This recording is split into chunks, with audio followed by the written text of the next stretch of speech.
Des écoles primaires publiques de Mans en péril. Elles ont grand besoin d'être réhabilitées pour la rentrée scolaire 2015-2016. La journée de l'enfant africain célébrée officiellement en Côte d'Ivoire, la ministre Anne-Désirée Oloto met l'accent sur la lutte contre le mariage précoce. Enfin, l'inquiétude du Haut Commissariat des Nations Unies pour les réfugiés. Selon le HCR, le nombre de déplacés et de réfugiés d'Afrique subsaharienne a augmenté de plus de 4 millions en 2014. Madame, Monsieur, bonsoir et merci d'être là sur RTI 2. 3 écoles primaires publiques crient leur détresse à Mans dans la région du Tonkouy. Ce sont l'école primaire publique d'Ioulabougou, l'école primaire publique Petit Bapleu et le préscolaire Petit Bapleu. Ces établissements ont en effet grand besoin d'être réhabilités en raison de la vétusté des locaux, des classes surchargées, manque de toilettes et robinets arrachés.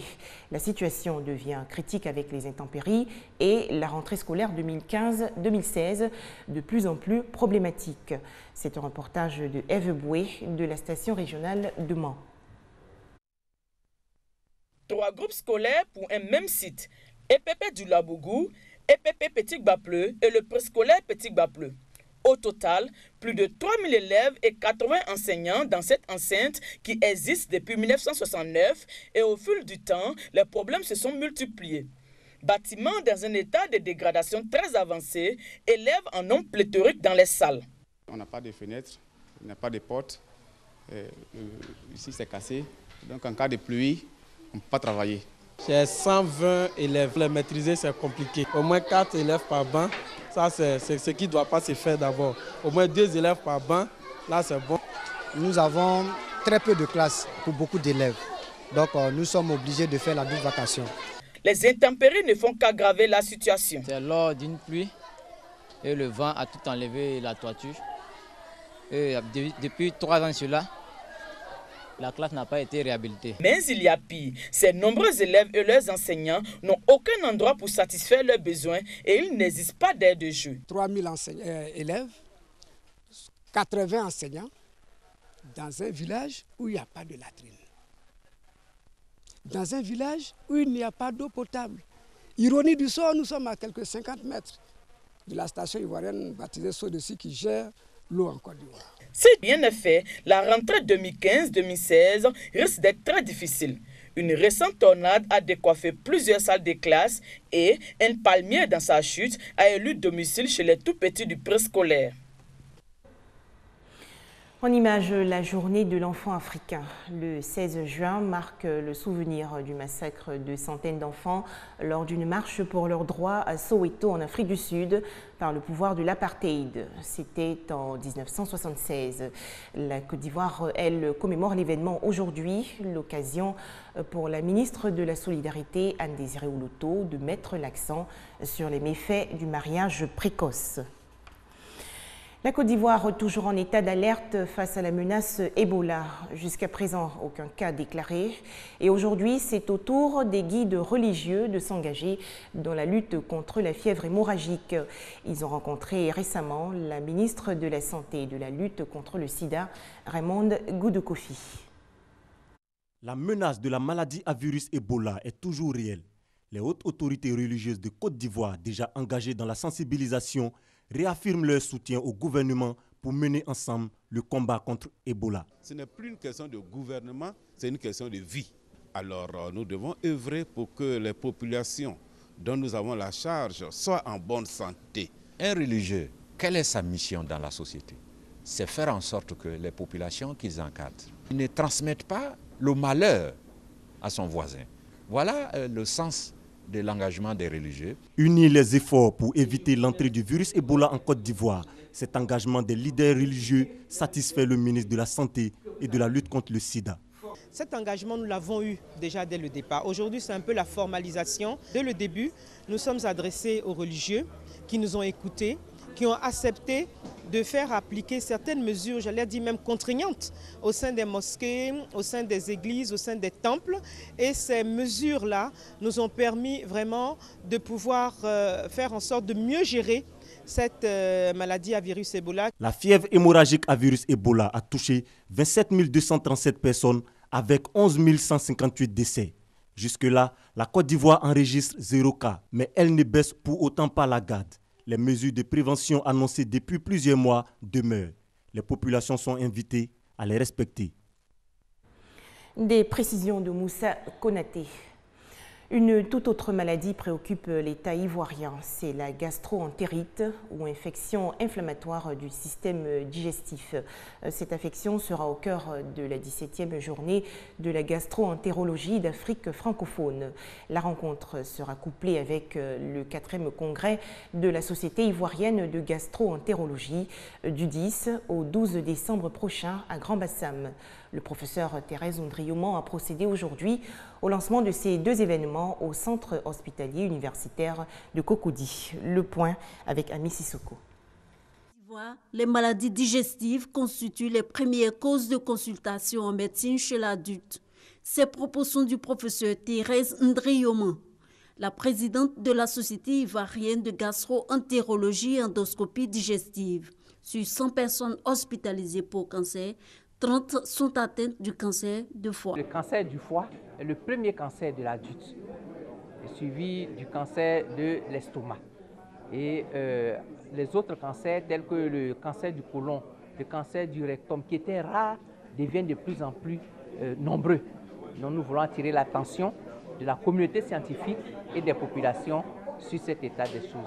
Les cancers digestifs prennent de l'ampleur, d'où la tenue en Côte d'Ivoire de la 17e journée de gastro-entérologie et endoscopie d'Afrique francophone. Du 10 au 12 décembre prochain, les professionnels de santé vont partager leur expérience pour l'amélioration des compétences en vue d'une lutte efficiente contre ces maladies. Au cours de ce congrès, nous allons former et les professionnels médicaux et les professionnels paramédicaux, parce que dans notre pratique, nous sommes accompagnés par le personnel infirmier.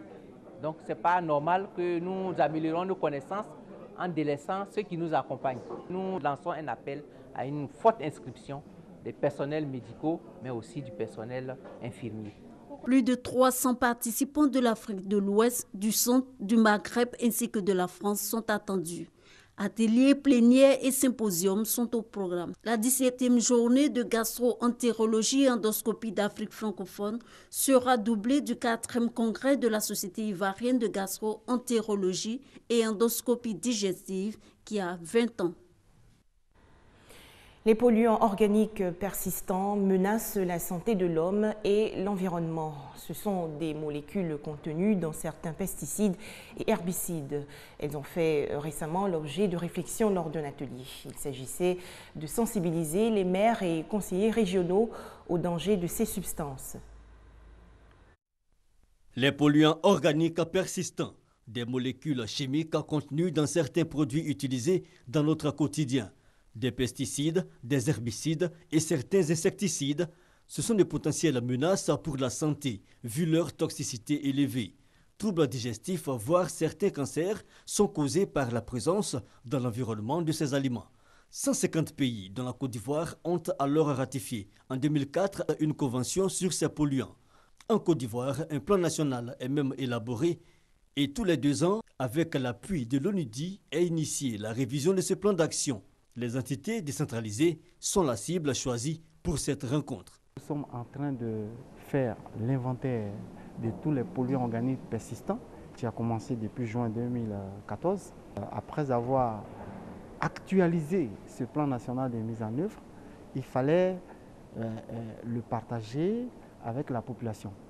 Des échanges et des communications objectifs outiller ces leaders d'opinion qui, à leur tour, vont servir de relais à l'information. Nous regorgeons beaucoup d'entreprises, beaucoup de sociétés en zone industrielle. Et lorsqu'il s'agit de produits chimiques, évidemment, nous sommes interpellés. Parce que ce sont les grosses unités qui produisent et qui travaillent avec des produits chimiques. Et il y en a qui rejettent les produits dans nos canaux. Alors, ici, pour ce séminaire, nous venons pour savoir les dangers que courent nos populations avec l'utilisation des produits chimiques. Nous sommes venus pour apprendre, pour aller sensibiliser nos populations. Après, les autorités décentralisées seront concernées par cette rencontre de sensibilisation, les hommes des médias le 25 juin prochain. Des précisions de Franck Quadio et Agénor Acré. Début aujourd'hui du Ramadan pour les fidèles musulmans de Côte d'Ivoire. Le croissant lunaire a été vu hier mercredi.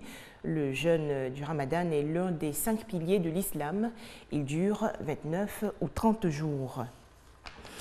Dans l'actualité également, la riposte tchadienne contre Boko Haram. Des hélicoptères de l'armée tchadienne ont bombardé des positions islamistes au Nigeria en représailles au double attentat meurtrier commis le 15 juin dernier contre le commissariat central et l'école de police de N'Djamena.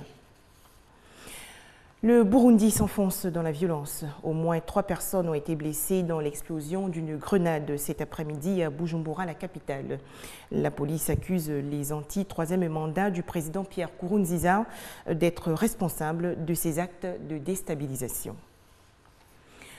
Le Haut-Commissariat des Nations Unies pour les réfugiés exprime aujourd'hui son inquiétude. L'institution rapporte que le nombre de déplacés et de réfugiés d'Afrique subsaharienne a augmenté de 4,5 millions en 2014. Toujours selon le HCR, le pays africain dont la population est la plus affectée est la Somalie. Le nombre de déplacés et de réfugiés dans le monde a atteint un record de 60 millions de personnes en 2014. Dans son rapport annuel, le Haut Commissariat aux réfugiés tire la sonnette d'alarme et se dit dépassé. En France, le gouvernement a annoncé la création de 10 000 places d'hébergement supplémentaires pour les migrants. Aux États-Unis, fin de la vaste chasse à l'homme pour retrouver l'auteur présumé de la fusillade qui a fait 9 morts hier dans une église de la communauté noire de Charleston en Caroline du Sud. Le suspect Dylan Roof, 21 ans, a été appréhendé en Caroline du Nord. La justice fédérale a ouvert une enquête pour crime raciste. Aux États-Unis, une fusillade dans une église de Caroline du Sud a fait 9 morts. Un tireur blanc a ouvert le feu vers 21h heure locale sur les membres d'une église de la communauté noire de Charleston. Il a ensuite réussi à prendre la fuite. Le tireur, âgé d'une vingtaine d'années, était toujours recherché par la police. Il a pris pour cible l'une des plus vieilles églises noires de la ville. La bataille de l'eau fait rage en Birmanie. Le pays, avec son climat tropical, ne manque pourtant pas de ressources hydrauliques, mais il n'exploite qu'à peine 5% de ce potentiel. Ni ruche, ni installation d'art moderne, mais plutôt solidarité à la birmane. Ces jars d'eau sont mis à la disposition des passants par les habitants eux-mêmes. Dans un pays où l'eau en bouteille est encore un luxe pour certains, cette tradition reste bien présente. C'est un bon système, c'est facile à utiliser, c'est un bon moyen pour que les gens puissent se désaltérer.